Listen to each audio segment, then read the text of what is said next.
2019-2020 choices for my kids, Levi and Evelyn, for their first preschool year. But before we get started, I would like to give a huge shout out to my friend Carly from That Blessed Mess for giving me the motivation and the inspiration to get started on these videos. So now I'm going to send these two off to go watch some morning cartoons and we can get started on my curriculum choices. First thing that I wanted to talk to you guys about was this book, I Love You Rituals by Becky A. Bailey, which you'll notice is not really curriculum, but it is an activity guide for parents to help strengthen the conscious discipline efforts that you may be making in your home. If you don't know anything about conscious discipline, then I will leave some links in the description box. And we're moving right along into our language arts. So over here you might recognize the Good and the Beautiful program. We have the pre-K level, and I have two of them for my twins, which comes with these flip books. And it has 4 of them, which I have not cut out all of them. There's a look for you. And then it comes with these course books and an activity packet, which there's a little sample of. The rest of it's all put away. And we're also going to be going through this early childhood units for nursery rhymes book. And it just has some different ways to teach really basic nursery rhymes, but really get them, kind of ingrained in your kids' brains. Right now you're looking at what essentially is our fine motor curriculum for this first semester. So I'm going to start down here. These are some cutouts from the Kumon I Can Cut book, but I've already cut them all out and put them away. So there's those. We also have the My First Book of Tracing. I have 2 for my kids. Moving up over here, I've got some extra fine motor dry erase activities with letters, and I bought this one at Goodwill actually. And then I have some Usborne books with space activities, mazes, dinosaur activities. And then over here, I have some more dry erase activities, which I will link these resources in the description box because these are free printables that I printed off online. And inside of them, I have an alphabet chart to go through, and I've got their name, and I've got one for every letter of the alphabet,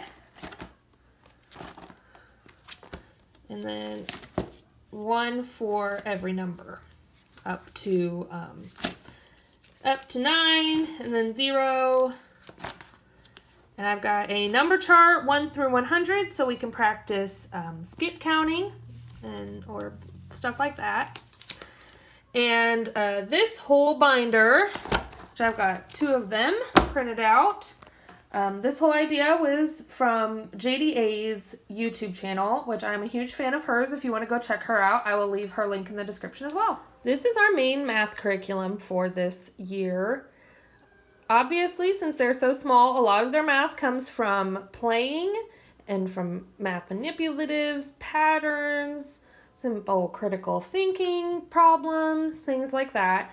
But I would really recommend at least this book so far. We haven't gotten through this book yet, so I couldn't recommend it, but this book has been great. My son's almost all the way through it. And the reason why I love these books so much, or one of the reasons I guess I should say, is this comes as a workbook, and I've actually taken it all apart and put it into a binder because these workbooks are non-consumable, or they can be non-consumable, I guess. A few of the pages have parts like this one, for example, that asks you to color some of the pictures and things, but you can just use a dry erase marker on some page protectors and use this workbook for all of your children, which is a huge money saver if you have multiple kids. Our Bible time can look like a lot of different things. It can look very structured, like if we use our Abeka curriculum, or it can look like reading a story, or it can look like watching a Christmas movie on TV. There's a lot of different ways to do it. So we just kind of draw here and there, and we try not to stress about it too much. So I guess I could say our core curriculum is this Abeka preschool curriculum. We started this last year, and we only made it about halfway through because they were still pretty young. But I'm hoping to make it all the way through this time. It comes with, this is the teacher's guide. Old Testament stories, 1 and 2. New Testament stories, 1 and 2. And then holiday stories for Thanksgiving, Christmas, and Easter. And over here, we've got our Bible, of course, which we've got the VeggieTales Bible, but this doesn't have to be anything special. It's the New International Reader's Version. And I like to, even though they're so small, really give them the straight Word of God. I really think that's an important part of Bible study. And then we've got the Jesus Storybook Bible. The thing I like about this book is that every single story draws it back to Jesus Christ. And it really tries to slam home the reason for why we do everything, which is Jesus. Over here, I've got a children's favorite Bible stories. We really enjoy this one. And Big Thoughts for Little People. This is our morning basket. And I'm going to try really hard to keep this video semi-short. So I'm just going to run through everything that we have inside of it. But if you want any look-throughs or an explanation for how we do our morning basket or anything like that, just leave me a comment and I will make sure to include those things into our future videos. And that also goes for anything that I talked about today. If you want more in-depth looks, when we do it, how we do it, anything like that, just let me know and I will be more than happy to get into it. This is the hodgepodge of stuff we have inside of our morning basket. I'm going to start over here because it's the least exciting. It's all stuff I made myself. On one side I have some shape flashcards. On the other side, I have number flashcards, lowercase letters, uppercase letters, and we do letter sounds with these. Then down here, I've got 5 paintings that I picked out to start with from the Usborne Famous Painting flashcards. And we're going to memorize the names of these paintings. And then our memory cards with things like our memory verses, whatever nursery rhymes we're doing at the time. And we have a section for learned, learning, and, still have not learned yet. Over here, we've got some Brain Quest flashcards for ages 4 to 5. My kids are going to be turning 3, and I think that they're more than ready for these. These are our journals, which obviously they're still pretty young, but this is more for a keepsake type thing. And I'm going to have them draw a picture, then tell me what they drew, and I'm just going to write down whatever it is they say. We've got some color mixing paddles, because the first week that we start in, we're going to get in deep with color mixing. The books that we have in our morning basket, or we always have a Bob book in there. This is the alphabet from the pre-readers collection, and each book has 2 to 3 letter sounds that it goes over. We also have Everything a Child Should Know About God, God Made All of Me. This is our vocab book right now, my first reference book about our world, which is an Usborne book. Another Usborne book, we have Mind Your Manners. Once we're done with Mind Your Manners, we're going to start Miss Molly's School of Manners.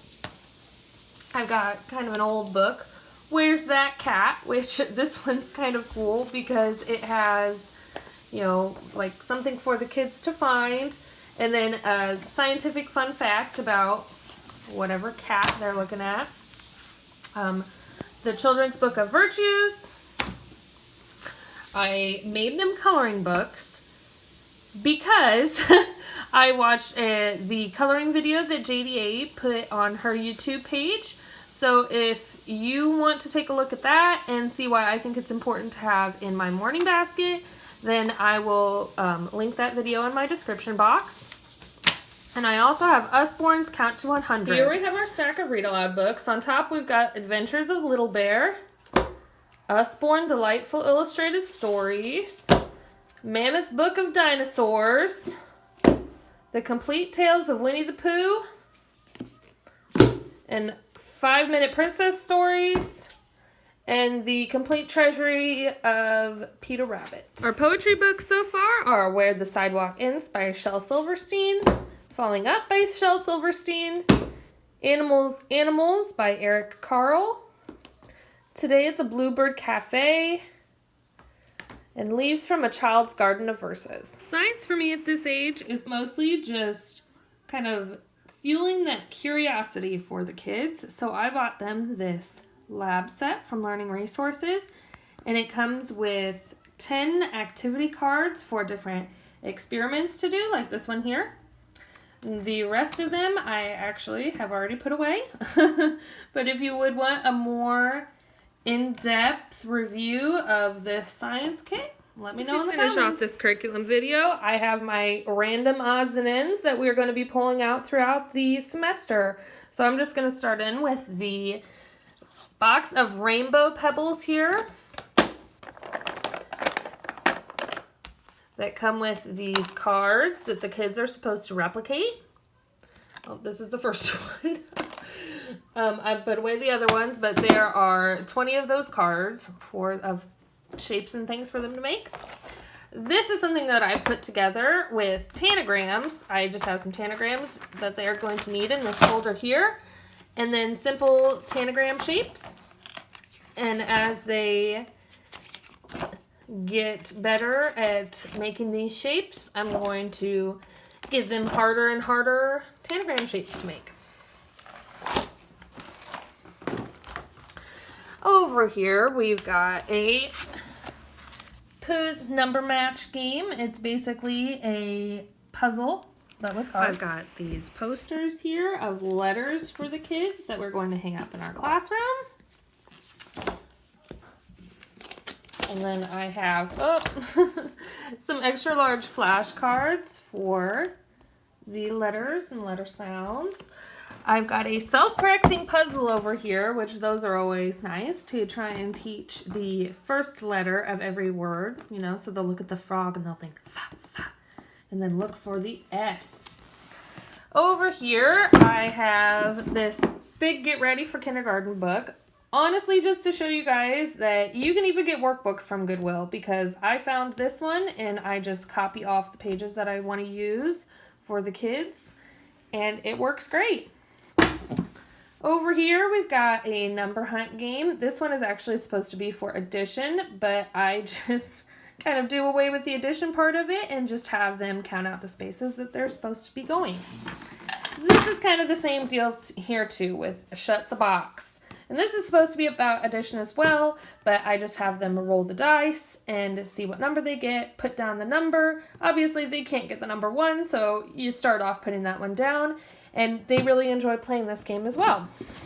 And this one over here is one of my favorites. It's called Orchard, and it is actually a cooperative board game.